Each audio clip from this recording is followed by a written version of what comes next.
You're watching the Fox 5 Morning News. Artificial intelligence companies spending a massive amount of money, a lot of money. Chase Wilsey, Vice President of Wilsey Asset Management, here to explain how this could impact the market and how it will impact the market. Chase, good morning. Good morning. When I say a lot of money, I mean, we're talking inordinate amount of money. Like, I've never heard, like 700 billion. I don't know what these numbers are. We're talking trillions. I mean, this is unbelievable. Yeah. That means they're all in, obviously. It's the future. It's the present. They're all in, but I think the thing that we need to kind of take and digest as investors is what risks are there really? And when we talk about this amount of money being spent, there's a lot of risk. I mean, we talk about trillions of dollars of capital expenditures. We're looking at maybe an annual run rate of $1 trillion for these companies on CapEx. And the thing you need to understand is when a company takes on capital expenditures, it doesn't immediately hit the income statement as an expense. They depreciate that maybe over 5 years. So what could happen, again, use that $1 trillion number, you depreciate it over 5 years, that would mean $200 billion a year in depreciation expense could start hitting the income statements for these hyperscalers or Amazon's, Microsoft's, businesses like that. But the one that really doesn't get as much news in my mind is the uncommenced leases taking place, which right now, according to Goldman Sachs, could be another $1 trillion. Oh my goodness. So there's just so much money floating around here. And again, it's like, billions, what's a few billion? And now it's like trillions. Oh my gosh, this is just a ton of money. When you hear about all these money, all this money and the trillions and the billions, so to break it down, the main concern for an investor who like I have NVIDIA stock and they're doing their report, their earnings today. What are the main concerns right now? My thing is, how long can this last, right? You look at it, okay, so again, from NVIDIA's perspective, all that spending taking place is great because many times that's going into their pockets.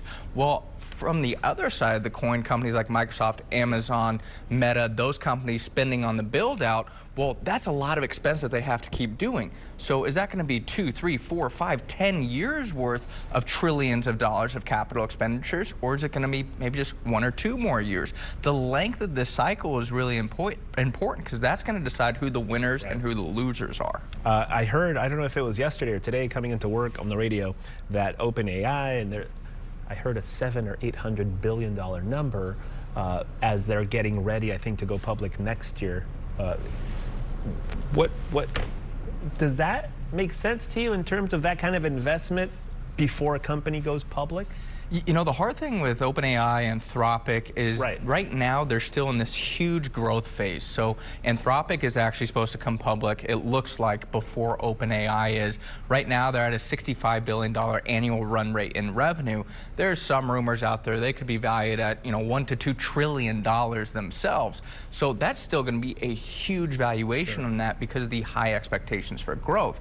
And the hard part with those two companies is there's so many unknowns still as they are private businesses, but so much of the AI revenue is built in there. So Steve Eisman, who is part of the Big Short, he says that he estimates around 70% of the AI-related revenue at Microsoft, Amazon, Google, those major hyperscalers, is tied into OpenAI and Anthropic. So this is a huge web that's being created from, I'm going to say, 2 players that really aren't that well known. They're relatively new companies. It's all connected. It's all connected. Let's talk about AI infrastructure concerns because, for example, StockX, how would it affect that?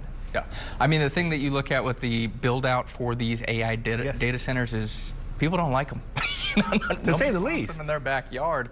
But again, to have the amount of compute power needed to run the models based off of their current levels, we need these data centers to keep popping up.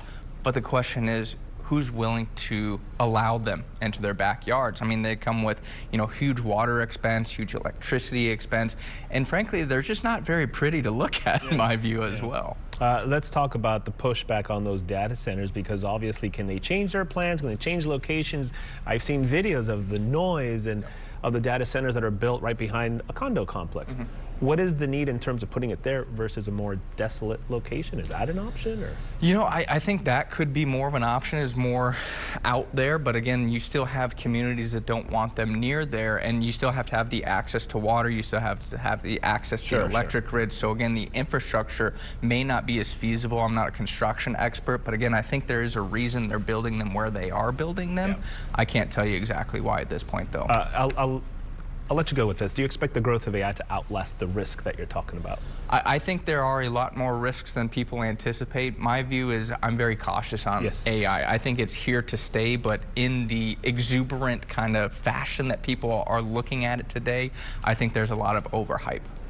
Okay, Chase Wilsey, we appreciate the time and the expertise as always. Thank you. Thank you, Chase.